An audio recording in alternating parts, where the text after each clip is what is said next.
Tous les matins, je me réveille en ayant un peu la rage parce que, comme dit, je peux pas sortir du lit toute seule et je me dis que c'est plus possible pour moi.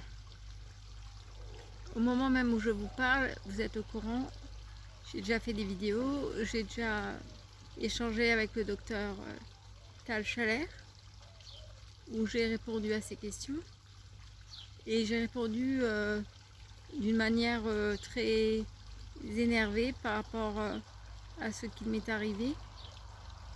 Et j'ai parlé tel un exutoire. Et j'étais très énervée, car en colère. Aujourd'hui, je suis plus calme. Je vous parle avec sérénité, calmement, pour dire certaines choses importantes à mes yeux. Je pense que tout un chacun a droit à la liberté d'expression et tout un chacun a le droit de s'exprimer et de dire sa vérité. Ma vérité, je l'ai écrite dans un livre qui apparemment pose problème puisqu'il a été soumis à un boycottage.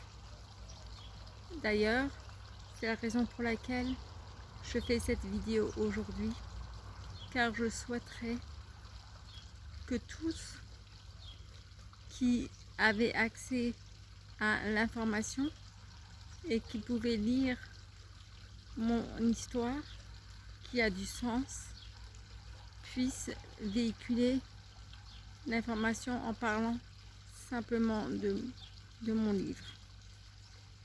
J'ai envie d'appeler ça l'opération anti-boycottage. Mon livre a le droit d'exister. Mon livre a du sens et il mérite d'être connu à défaut de ne pas pouvoir être reconnu. Car aujourd'hui, mon livre, édité par Marco Pieter, a été boycotté et il faut relayer ce livre qui se doit d'exister. Mon livre Vaccin, Assassin et mon histoire, mon vécu, où je témoigne de façon profonde. Mon livre a du sens, il explique et essaie de comprendre. Il a aussi un aspect scientifique, médical, puisqu'il relaie des études.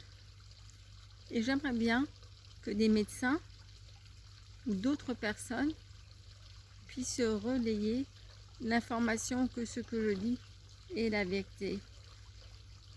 Je vous donne donc les références, vaccin, assassin, et si c'était vous ou votre enfant la prochaine victime, je ne vous dirai pas de quoi ça parle, le titre en dit long.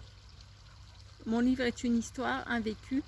Il a été abordé tel un roman, mon histoire, car il décrit une vie humaine dont on a tendance à oublier l'existence par la médecine. Je n'ai pas tous les médecins dans le même sac. Beaucoup en sont également victimes puisqu'ils sont impuissants face à cette réalité, la réalité que les lobbies mènent le jeu au détriment de la vie, puisque ce qui compte, c'est la rentabilité. Moi, je ne suis pas d'accord, parce que tous les jours, je souffre de ce qui m'est arrivé. Venez feuilleter mon livre, véhiculer ce livre, parler de mon livre pour lutter contre sa non-diffusion. Je vous remercie.